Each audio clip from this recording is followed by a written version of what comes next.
안녕하세요. 반갑습니다. 자, 틀리기 쉬운 수동결산 6번째 시간이 되겠습니다. 자, 이 시간이 수동결산 마지막 시간이 되겠는데 그 가운데서 외화 평가 부분을 하도록 하겠습니다. 자, 지금까지 했던 손익의 예상과 이연, 자, 소모품 B 정리, 이 두 가지가 FAT 2급에서는 매번 출제가 되더라.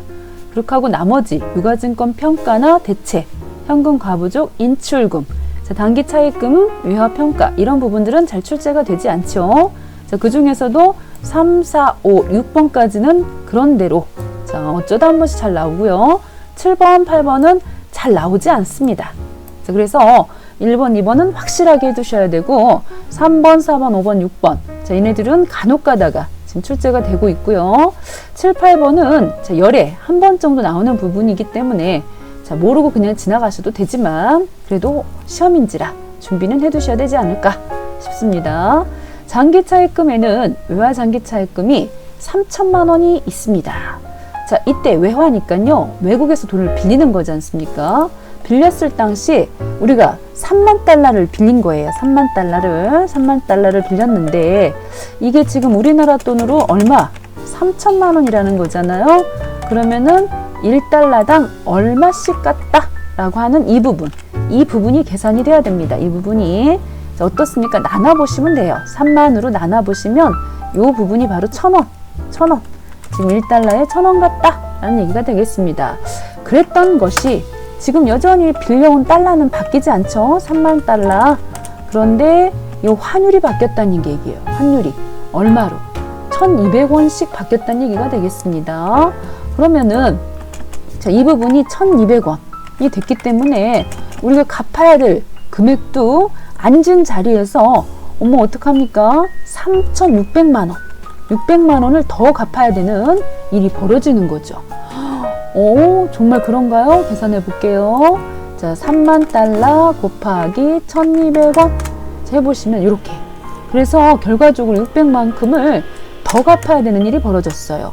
자, 이 부분이 지금 더 갚아야 되는 부분이 벌어졌기 때문에 자, 600만 원 이 부분을 우리가 장기 차입금으로 12월 31일 날 분기를 해 주셔야 된다. 지금 그 얘기를 하는 거죠.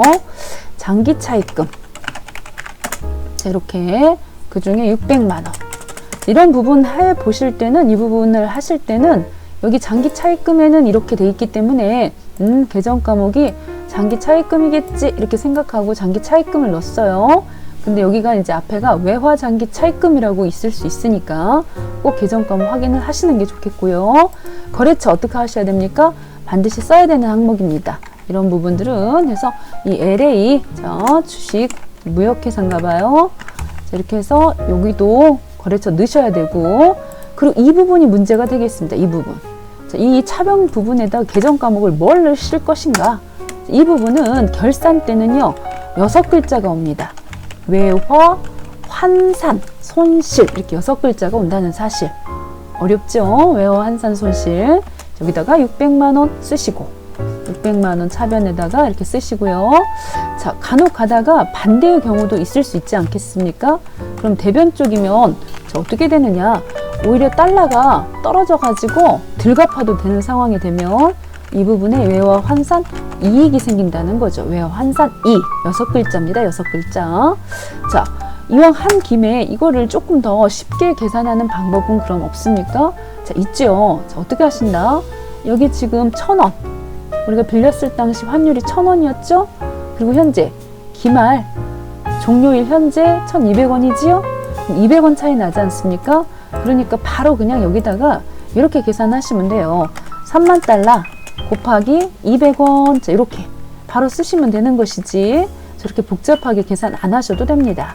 약간 머리를 쓰시면 되겠죠. 그래서 600만 원 이렇게 쓰시면 된다.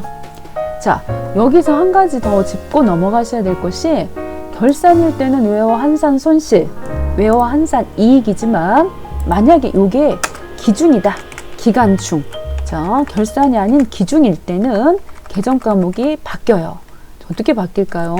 여기는 결산이고 기간 중이었을 때는 4글자입니다. 4글자. 자, 4글자. 자, 이것만 하더라도 어려워하실 수도 있겠지만 여기 외환 손실 이렇게 기간 중이었을 때는 실제로 갚아야 된다고 했을 때 그렇게 하고 이쪽은 여기도 네 글자가 와야 돼요. 그러다 보니까 여기도 외환차익 이렇게 네 글자가 온다는 사실 꼭 잊지 말고 기억을 하셔야겠습니다. 3문제 더 풀어볼까요? 3문제. 자, 여기도 지금 이런 문제가 나왔습니다. 자, 그럼 좀 쉬운 문제로 가는 거예요. 자, 일단 여기처럼 이때 당시 2만 달러 1,000원씩 갔다고 알려주면 쉬운 문제가 되는 거죠. 자, 2천만 원을 2만으로 나눠가지고 이때 당시 1달러에 1,000원씩 그렇게 하고 지금은 얼마? 1,200원 간다. 그랬기 때문에 1,200원에서 1,000원을 빼셔갖고 200원만큼 차이가 나네. 그러면은 이때는 어때요? 200원씩을 더 갚아야 되는 상황이고, 자, 빌려온 달러는 2만 달러이기 때문에 저기다가 2만을 곱하셔가지고, 자, 글씨가 너무 커요. 글씨를 줄입시다.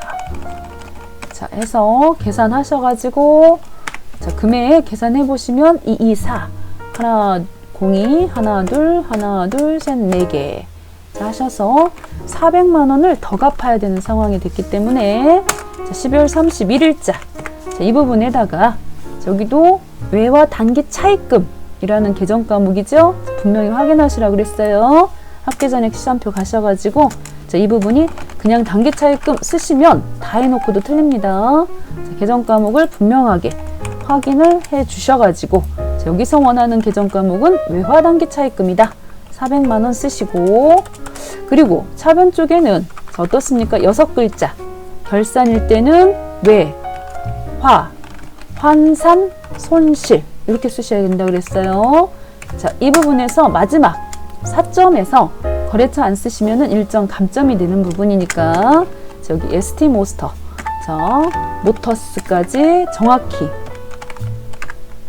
거래처까지 쓰셔서 마무리 해주셔야 되겠습니다. 자, 여기까지 하겠습니다. 수고하셨습니다.